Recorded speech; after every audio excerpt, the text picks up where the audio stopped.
আসসালামু আলাইকুম। ঈদের নামাজের নিয়মসমূহ আজকে আমরা দেখব।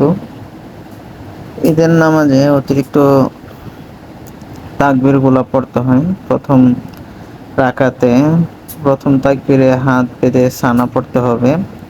২য় তাকবীরে হাত ছেড়ে দিতে হবে। ৩য় তাকবীরে হাত ছেড়ে দিতে হবে। ৪র্থ তাকবীরে হাত বাঁধতে হবে। এরপর ইমাম সাহেব কিরাত পড়বেন। তারপর রুকু সিজদা করবেন নিয়ম অনুযায়ী।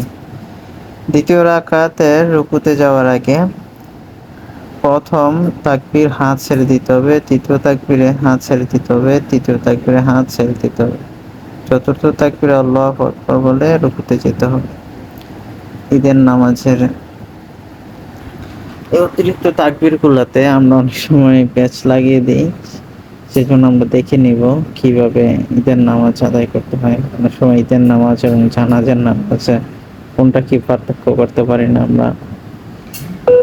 সেইজন্য এটা মূলত